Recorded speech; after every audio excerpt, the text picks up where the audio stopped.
Well, good morning, MacLaren. My name is Mr. Berntson. Look, I know we haven't even passed Thanksgiving, but I'm beginning to get into the Christmas spirit. That's why today I'm going to talk to you about a somewhat dangerous and definitely illegal Christmas tradition from a country near and dear to my heart. As a disclaimer, I'm just going to say this now. Do not try this at home.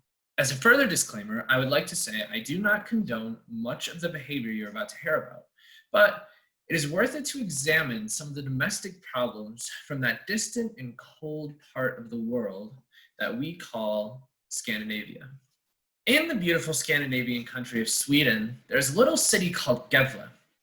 Gävle is found in the northern part of Sweden, called Norrland. Way up north there, the people face many harsh and terrible winters. The sun rarely comes out, and when it does, they are still faced with bitter cold and snow. It's because of these conditions, perhaps, that Swedes feel so strongly about Christmas traditions. Whether it's opening presents on Christmas Eve or gathering around the TV to watch the Swedish youth choir perform on Santa Lucia Day, Swedes take Christmas time, or Yule, very seriously. One of their classic traditions is the seasonal appearance of the Yule goat, or Juleboken. The modern Yule goat is a straw goat of any size, usually decorated with the traditional Christmas color of red. Growing up, we always had a few standing ominously around our house during Christmas time. The Yule goat likely comes from some pagan traditions around the winter solstice, but has been adopted by Swedes as a cultural symbol of Christmas time, and their appearance in homes generally begins at the start of Advent, when Swedes decorate their houses. In the past years, Swedes have used Yule goats to prank each other.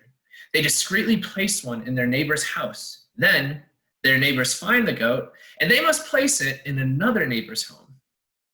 It may seem strange, but Swedes are also a very mischievous people. They love tradition, and they love pranks and practical jokes. Sometimes these pranks may go too far, as in the case of the famous Gävle goat. Let's head back to the little northern city of Gävle, Sweden.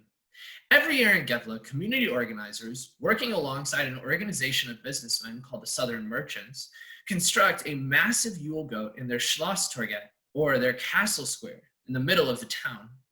Sounds fun, right?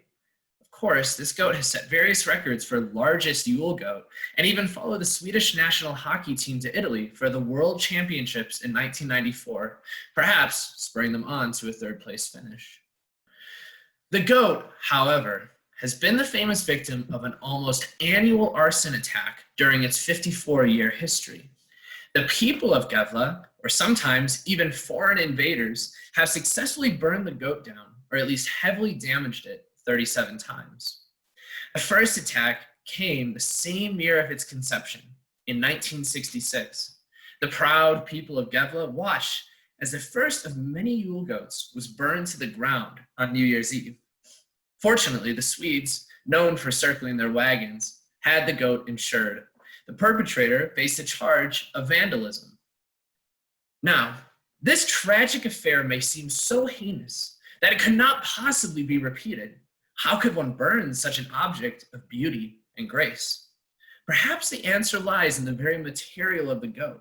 Built of wood and straw, the goat itself may be hard to resist for Sweden's numerous pyromaniacs. The allure is self-evident. Just imagine the blast of warmth emanating from the smoldering quadruped, melting the cold, icy hands of the Swedish winter. 3 years later, the goat was burned again. The leaders of Gävle added some protective measures, which proved impotent. The following year, a group of teenagers managed to burn the goat to the ground only 6 hours after construction. While arson was the preferred method of civil disobedience by these daring Swedish criminals, it is not the only type of attack on the massive Yule goat. In 1973, it was stolen. In 1976, hit by a car. By 1988, one could legally bet with English bookmakers on the chances for the goat's survival that year. They were usually quite slim.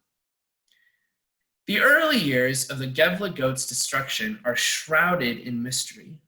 But one thing is for certain. The tradition of burning the Gävle goat became an unshakable psychosis for the people of Gävle. It even received international attention.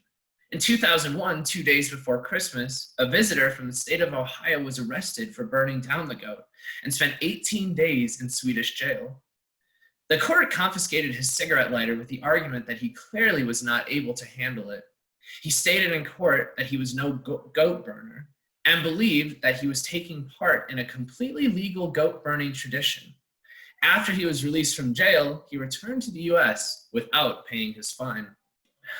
The war between the community organizers and business people responsible for the construction of the Gävle goat versus the barbaric Swedish arsonists has reached almost mythic proportions.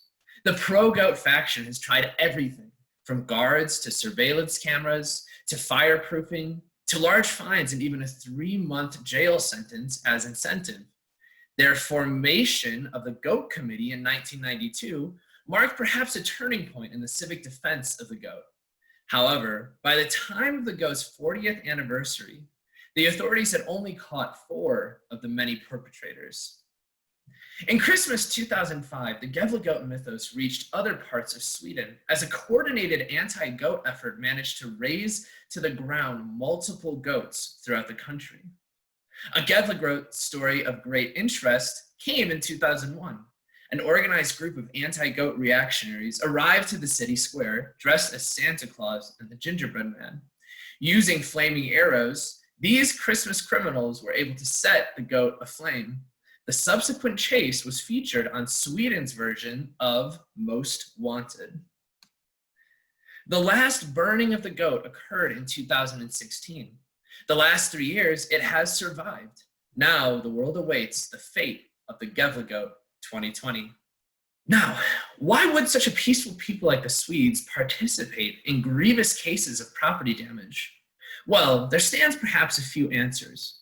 The Swedes love tradition, and especially Christmas tradition. Their beautiful national celebration of Santa Lucia Day, or St. Lucy's Day, receives international recognition. Their popular national foods are often featured most around Christmas time. Could it be their love of tradition or perhaps their incorrigible compulsion for pranks and practical jokes? Remember, the Swedish winter is cold, dark, and dreary. Maybe they just want a little more warmth and a little more light. Either way, what they are doing is often dangerous and has fortunately not resulted in much injury besides property damage and a few singed eyebrows. This assembly is not meant to condone or dismiss their behavior, but simply to ask, what are those Swedes up to these days?